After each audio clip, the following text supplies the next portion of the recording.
एक गांव में रतन नाम का अमीर युवक रहता था, जो दिन भर आवारा फिरता रहता था। एक दिन उसका भाई बिरजू उससे बोला, ये तुमने आए दिन क्या नाटक बना रखा है रतन? मैं कुछ समझा नहीं भैया। रतन, तुम पूरे 21 वर्ष के हो चुके हो। हमारा इतना बड़ा अनाज का व्यापार है, आखिर तुम मेरे साथ गोदाम में क्यों नहीं बैठते? भैया, ये मेरे खेलने कूदने की उम्र है, मेरा अभी काम करने का बिल्कुल भी मन नहीं है।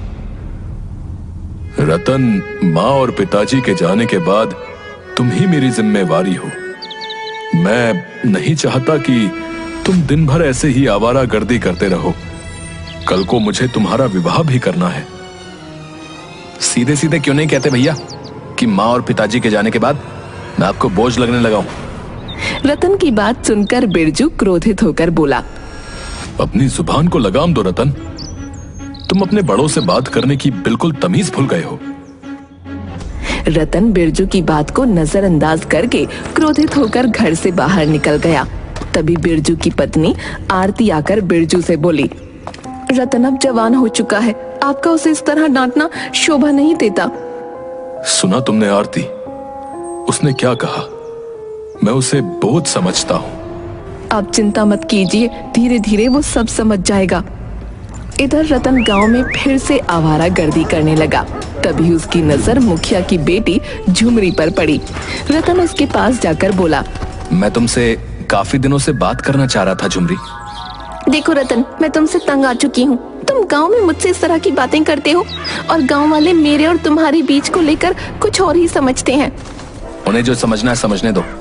जल्दी बोलो, क्या बात करनी है? झुमरी, मैं तुमसे प्रेम करता हूँ और तुमसे विवाह करना चाहता हूँ। रतन की बात सुनकर झुमरी का गुस्सा 7वें आसमान पर पहुंच गया। मेरे पिता इस गांव के मुखिया हैं रतन, और वो मुझे कॉलेज सिर्फ इस वजह से पढ़ने भेजते हैं कि उन्हें मुझ पर भरोसा है। मैं उनके विश्वास को नहीं तोड़ सकती। आइंदा अगर मेरे पीछे आए ना और मुझसे बात करने की कोशिश की तो मैं तुम्हारी शिकायत अपने पिताजी से कर दूंगी। तुम्हें जिससे शिकायत करनी है तुम कर सकती हो। अगर तुम्हारे पिताजी गांव के मुखिया हैं तो मैं भी कोई कम अमीर नहीं हूँ। तुम्हारे पिताजी जैसों को खरीद सकता हूँ मैं। इतना कहकर रतन वहां से चला गया। शाम को जब रतन घर आया तो उसने देखा कि मुखिया उसके भाई बिरजू के पास बैठा था। बिरजू रतन से बोला, ये मैं क्या सुन रहा हूँ रतन? अब तुम आवारागर्दी करने के साथ साथ लड़कियों को भी छेड़ने लगे? मैंने किसी को नहीं छेड़ा भैया। मैं मुखिया जी की बेटी से प्रेम करता हूँ, उससे विवाह करना चाहता हूँ। प्रेम करते हो? प्रेम शब्द का मतलब भी समझते हो तुम? तभी मुखिया बिरजू की ओर देखकर बोला, बिरजू, मेरा ख्याल है मेरे जाने के बाद तुम रतन को समझा देना। ये समझदार है, समझ जाएगा। नादानी में लड़के ऐसी गलतियां कर ही देते हैं। नहीं मुखिया जी, आज मैं फैसला करके रहूंगा। आज तो इसने हद पार कर दी है। इतना बोलकर बिरजू रतन से बोला, रतन, मैं तुम्हारा विवाह अगर मुखिया जी की बेटी झुमरी से करा दूं तो तुम उसे खिलाओगे क्या? तुम करते क्या हो? तुम्हारी महीने की आमदनी कितनी है? अपने भाई की बात सुनकर रतन का दिमाग पूरी तरह से खराब हो गया। भैया, मत भूलिए कि पिताजी ने अपने जीवन में बहुत सारा धन और संपत्ति बनाई है। उसमें से आधा हिस्सा मेरा भी है। जानता हूं, लेकिन तुम्हारे जैसे नौजवान को जब पिता की संपत्ति और दौलत मिलती है ना, तो वो उसे मिटाने में ज्यादा दिन नहीं लगाते। क्योंकि तुम लोगों की बस यही समस्या है कि तुम मेहनत नहीं करना चाहते। आप क्या कहना चाहते हैं भैया? यही कि अगर पिताजी अपनी संपत्ति तुम्हारे नाम ना करते तो तुम भीख मांगने के लिए एक कटोरा भी नहीं खरीद पाते। पिताजी की संपत्ति की हक की बात करने से पहले एक बार ये तो सोच लेते कि पिताजी के काम में तुमने कितना हाथ बटाया है। बिरजू की बात सुनकर रतन क्रोधित होकर बोला, अगर ऐसी बात है तो मुझे पिताजी की संपत्ति भी नहीं चाहिए, ना ही मुझे ये घर चाहिए। मैं घर छोड़कर जा रहा हूं। अब रतन, मेरी बात सुनो रतन। मुझे कुछ नहीं सुनना मुखिया जी। मेरे घर के मैटर में आप ना ही पड़े तो अच्छा है। इतना बोलकर रतन क्रोधित होकर वहां से चला गया। आरती बिरजू से बोली, ये आपने सही नहीं किया। आपको रतन से इतना कठोर रवैया नहीं अपनाना चाहिए था। नहीं आरती, अगर आज मैं कठोर रवैया नहीं अपनाता तो रतन के हौसले और बुलंद हो जाते। जो भाई अपने छोटे भाई को डांटते नहीं, वो अपने भाई के सबसे बड़े दुश्मन होते हैं। रतन क्रोधित होकर अपने गांव की सीमा से बहुत दूर एक दूसरे गांव की ओर चला गया।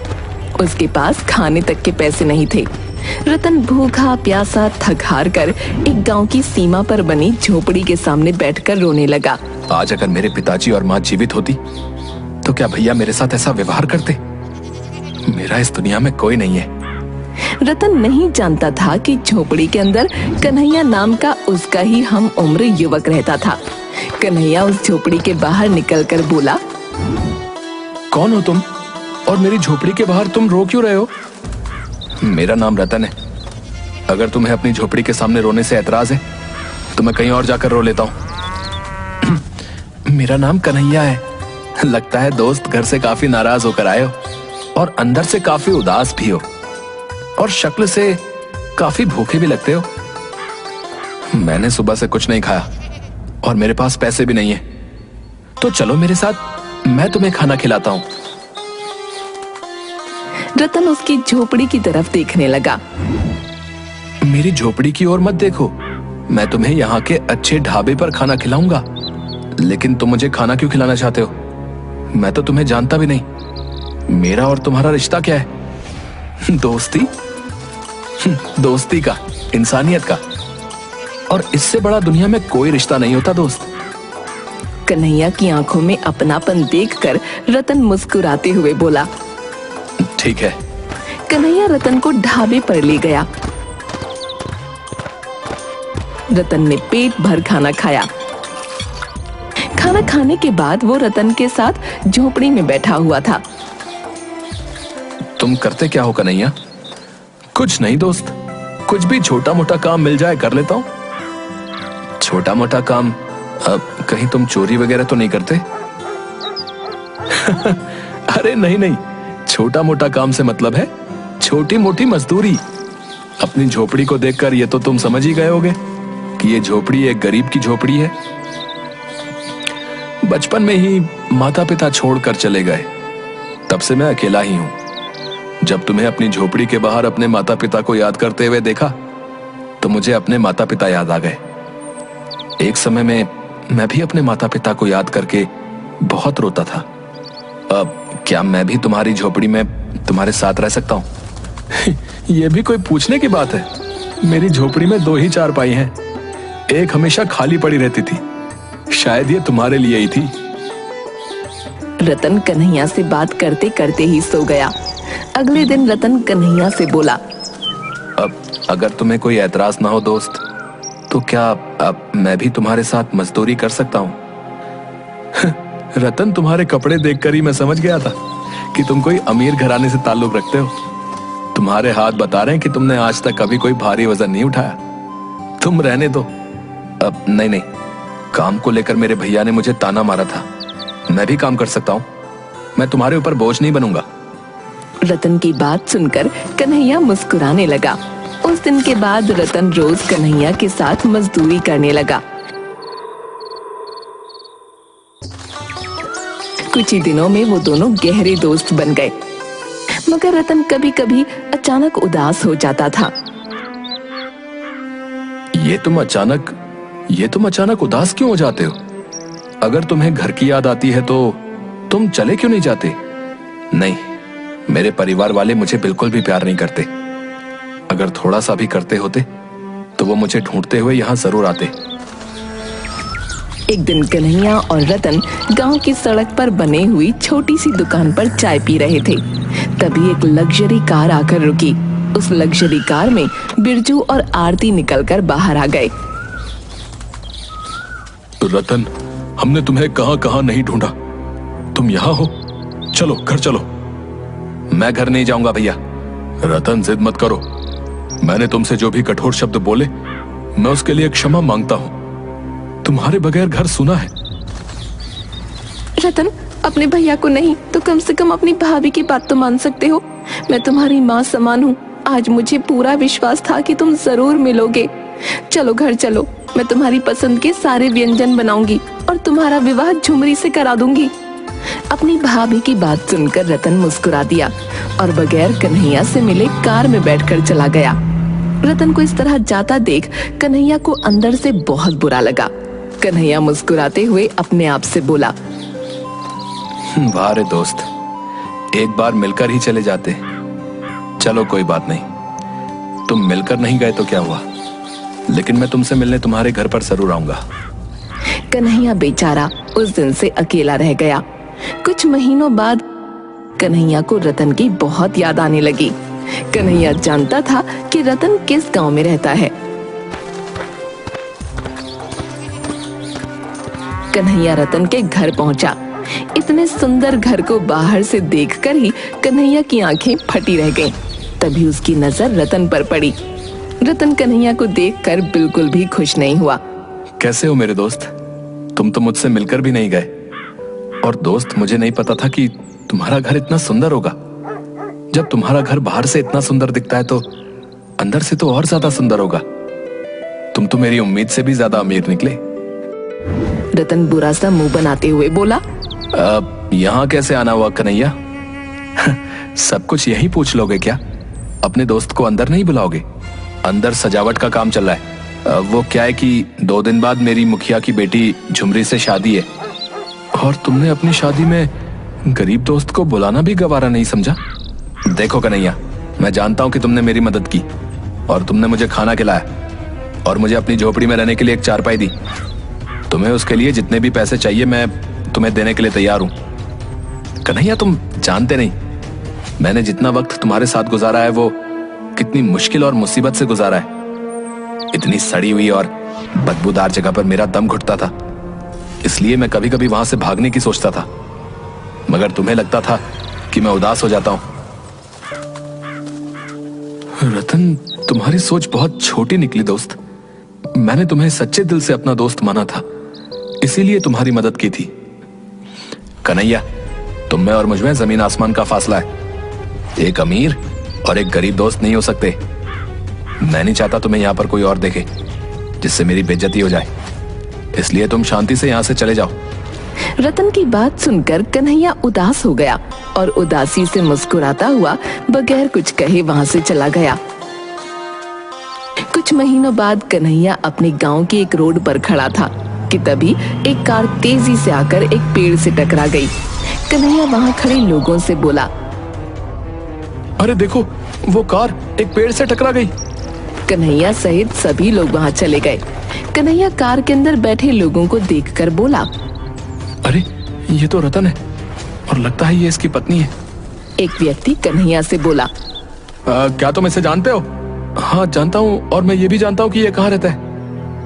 अब ये दोनों तो बुरी तरह से जख्मी हैं। इन दोनों को तुरंत अस्पताल में एडमिट कराना होगा। भैया सही कहते हो, एक काम करो, जल्दी से कार से इन दोनों को निकालो। कन्हैया ने उस व्यक्ति की मदद से उन दोनों को अस्पताल में एडमिट कर दिया। उस व्यक्ति ने कन्हैया की मदद से रतन के परिवार वालों को वहां पर बुला लिया। बिरजू दौड़ता हुआ वहां आ गया और डॉक्टर से बोला, अब मेरे भाई की तबीयत कैसी है और उसकी पत्नी झुमरी कैसी है? देखिए, उनकी पत्नी को तो ज्यादा चोट नहीं है, लेकिन आपके भाई की हालत ठीक नहीं है। क्या कहना चाहते हैं आप? आपके भाई का खून बहुत ज्यादा बह गया है। खून ज्यादा बह जाने की वजह से उनकी दोनों किडनियां डैमेज हो गई हैं। तो फिर आप मेरी किडनी ले लीजिए। अब आई एम सॉरी, आपकी एज ज्यादा है। डॉक्टर, मेरे भाई के इलाज में जितना भी रुपया खर्च हो जाए उसकी चिंता मत कीजिए, बस मेरे भाई को ठीक कर दीजिए। आप जाकर सबसे पहले खून का इंतजाम करिए, क्योंकि आपके भाई का ब्लड का जो ग्रुप है वो हमें कहीं नहीं मिल रहा। बिरजू पागलों की तरह खून का इंतजाम करने लगा, मगर उसे रतन के ब्लड ग्रुप का कोई ग्रुप नहीं मिला और हर किसी ने अपनी किडनी देने से मना कर दिया। कन्हैया चुपचाप डॉक्टर के पास आकर बोला, मेरा ब्लड ग्रुप चेक कर लीजिए डॉक्टर साहब। तुम कौन हो? रतन का दोस्त हूँ। डॉक्टर ने कन्हैया का ब्लड ग्रुप चेक किया। अरे वाह, तुम्हारा ब्लड ग्रुप तो रतन के ब्लड ग्रुप से मैच खा गया। डॉक्टर साहब, मैं अपनी किडनी भी डोनेट करना चाहता हूँ। क्या तुम इस बात को सीरियसली कह रहे हो? हाँ डॉक्टर साहब, रतन मेरा दोस्त है। उसकी नई नई शादी हुई है। मैं नहीं चाहता कि उसे कुछ हो जाए। जब रतन ठीक हो जाए तो मेरा मैसेज रतन तक आप जरूर पहुंचा दीजिएगा। बस मैं इतना ही चाहता हूं। तुम बिल्कुल पागल इंसान हो। अरे बिरजू बहुत पैसे वाला इंसान है। उसे पता लग गया कि तुमने अपनी किडनी उसके भाई को दान दी है तो वो तो तुम्हें पैसों में तोल देगा। मुझे पैसे नहीं चाहिए। मैं दोस्ती के नाम को बदनाम नहीं करना चाहता। कुछ महीनों बाद रतन बिल्कुल स्वस्थ हो गया और ठीक होकर रतन मिठाई का डिब्बा लेकर डॉक्टर से मिलने अपने भाई के साथ उसके घर पर आया। भैया बता रहे थे कि उन्होंने आपसे बहुत पूछा कि मुझे किडनी किसने दान की है, मगर आपने भैया को नहीं बताया। हाँ रतन, क्योंकि जिसने तुम्हें किडनी और ब्लड डोनेट किया था उसने मुझे सिर्फ तुम्हें ही बताने को बोला था। मैं आपकी बात का मतलब नहीं समझा।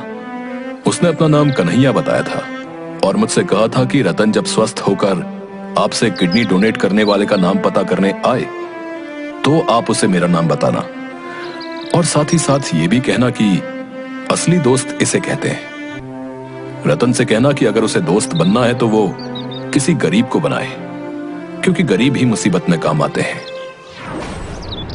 डॉक्टर की बात सुनकर रतन फूट फूट कर रोने लगा।